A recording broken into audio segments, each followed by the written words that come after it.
Have you guys ever been stuck on a bolt trying to get it off, let alone being able to put it back on? It could be something as simple as you using the wrong tools. And this is where the term work smarter, not harder comes into play. If you guys look over my left shoulder, you will see 4 tools. With those 4 tools, by the end of this video, if you stick along, not only will you know what the proper terminologies are, but you'll also know the pros and cons of each and when not to use them. So let's go ahead and get started talking about the brushless impact wrench and the pneumatic air hose wrench. Yes, you did hear me correctly. I did say wrench, even though it does not look like a wrench. The word wrench only means it applies a whole bunch of torque in order to take something off or put something back on. So let's go ahead and start talking about the pneumatic air hose gun. This is what we know it as to this day.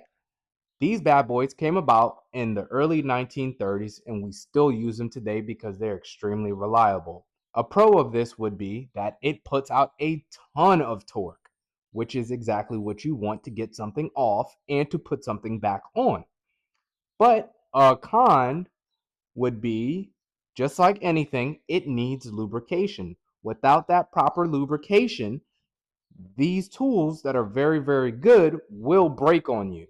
Another con is you're limited to how far out you can walk in order to take that bolt off and or put that bolt on. You have to remain relatively close because these get hooked up to air hoses, which either go up into the ceiling, or if you have a compressor with you, it goes as far as that line of air hose is stretched out to. Other than that, you won't be able to go out very far with these compared to the brushless impact guns. These are what we know them as today, right? And these came about in the early 2000s. At first, they weren't brushless. With the technology evolving, they became brushless, which means these also put out a ton of torque as well.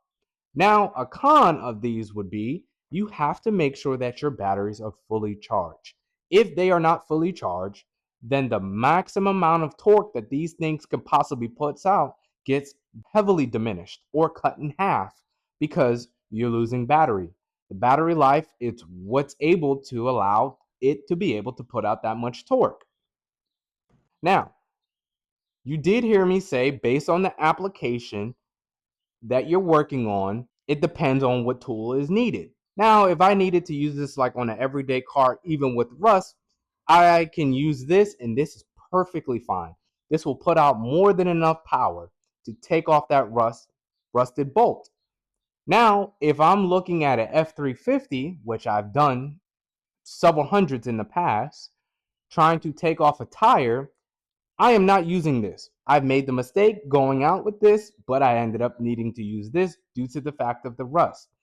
This just does not put out enough power.